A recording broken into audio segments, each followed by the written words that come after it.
Bonjour à tous et bienvenue pour la présentation d'une stratégie CFD Performance. Aujourd'hui, nous allons nous attacher à l'étude de la stratégie écureuil. Alors écureuil est une stratégie très particulière que je classe dans la catégorie des événements rares et je vais vous expliquer ce que c'est et pourquoi.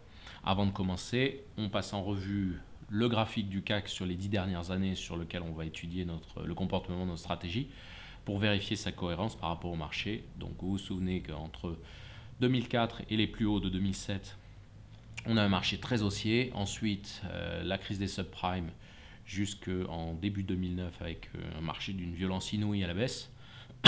Un rebond technique tout aussi violent, une phase de transition, un nouvel accident baissier en 2011 durant l'été, et puis depuis un marché sans vitesse, qui a de moins en moins de vitesse d'ailleurs, et de moins en moins de consolidation avec une hausse fastidieuse. Voilà un peu où on en est. Maintenant, on va regarder la courbe de performance de notre stratégie écureuil.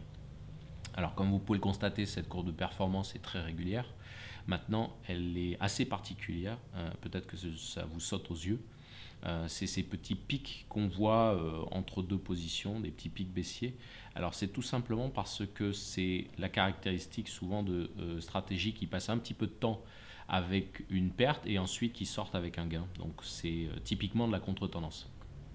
J'avais fait un article sur Écureuil il y a quelques temps, donc expliquant un petit peu les qualités de cette stratégie. Alors ce qui est très intéressant, c'est que c'est une stratégie qui ne fait que du long. Il n'y a pas de position à la baisse sur cette stratégie et c'est une stratégie qui passe extrêmement peu de temps dans le marché. Vous voyez, moins de 6% du temps.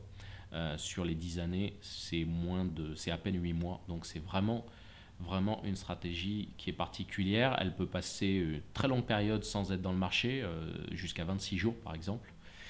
Donc voilà un petit peu pour les particularités.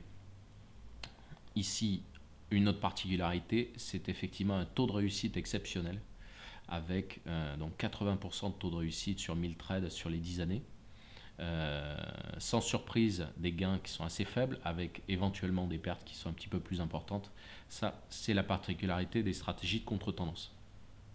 Maintenant, on va regarder un petit peu en détail une bonne série de trades et voir un petit peu ce que ça donne. Donc par exemple, je vais prendre ici. Voilà ici. Alors, pourquoi j'appelle une stratégie comme écureuil une stratégie d'événements rares? Tout simplement parce que c'est une stratégie qui va tenter de faire des choses où les autres stratégies ne sont pas du tout adaptées à faire ce genre de choses. Notamment quand on parle de la contre-tendance, typiquement des stratégies de contre-tendance vont avoir tendance à rentrer très tôt dans une consolidation et se prendre toute la consolidation dans la tronche.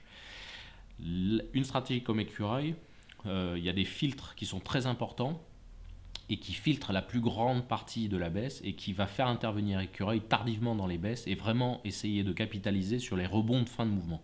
Alors la difficulté, c'est que comme on est en contre-tendance, on peut parfois passer du temps en perte relativement significative avant de sortir. Ça, on ne pourra jamais l'éviter avec les stratégies de contre-tendance. On rentre une fois que le marché a fait son mouvement et on rentre sur un point bas et donc on n'est jamais sûr que le point bas est définitif. Mais quand ça se passe bien, on voit cette séquence ici. Donc vous avez dans l'accélération baissière ici des petites tentatives avec des jolis gains sur les rebonds. Ici, ici. Et à nouveau ici, même quand on a une consolidation intermédiaire, il arrive à trouver des signaux d'entrée avec des petits gains qu'il va rajouter. Donc ça, c'est relativement pertinent. Maintenant, on va regarder exactement la même chose, justement, quand ça se passe très bien, juste après. Voilà. Et là, on voit l'opposé, c'est-à-dire une stratégie qui rentre dans un mouvement de consolidation et qui va sortir avec un stop assez rapide, mais dans les marchés qui sont très très rapides, ça va créer une succession de pertes. Et par contre, derrière, la succession de petits gains reprend. Donc c'est le point fort de cette stratégie. Globalement, c'est le type de stratégie que j'aime beaucoup parce que comme ça monétise extrêmement peu de capitaux sur votre portefeuille, c'est une stratégie que vous pouvez laisser sans quasiment que ça contribue à votre effet de levier. Donc c'est ce que j'ai l'habitude de dire, quasiment des stratégies gratuites en termes d'impact. Donc ça, c'est relativement intéressant. Maintenant, elle a les défauts de ses qualités, c'est-à-dire que c'est la contre-tendance. Donc, dans une période de crise comme celle-là, de crack, eh ben, elle va avoir tendance à acheter avant une très forte accélération baissière. Donc, ça va rajouter au poids qu'il y a sur votre portefeuille. Mais je l'apprécie particulièrement parce qu'elle est quand même très douée à repérer les points bas dans un marché qui va vite à la baisse. Elle est quand même relativement, c'est quand même elle a une qualité immense de ce point de vue-là. Et même si je ne me sers pas tout le temps d'écureuil dans mon portefeuille, c'est quand même une stratégie que je vais toujours regarder au niveau de ses performances parce que ça me permet de voir euh, à quel moment elle est en train d'essayer de faire quelque chose et ça me donne une indication générale sur le marché.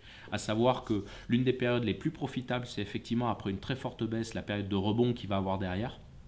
Et donc si j'ai des signaux encourageants de la part d'écureuil, ça va peut-être me permettre de brancher plus de stratégies longues pour essayer de parier sur un rebond plus rapide et débrancher parfois certaines stratégies short. Donc voilà l'idée derrière des stratégies que j'appelle d'événements rares. Elles vont nous montrer des événements qui arrivent très peu, mais quand ils arrivent, ils sont vraiment typiques d'un marché spécifique.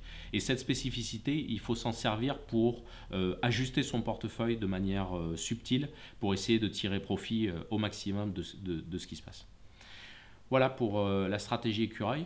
Merci d'avoir d'avoir regardé cette vidéo jusqu'à la fin et à bientôt pour une nouvelle description d'une stratégie CFD Performance. Merci.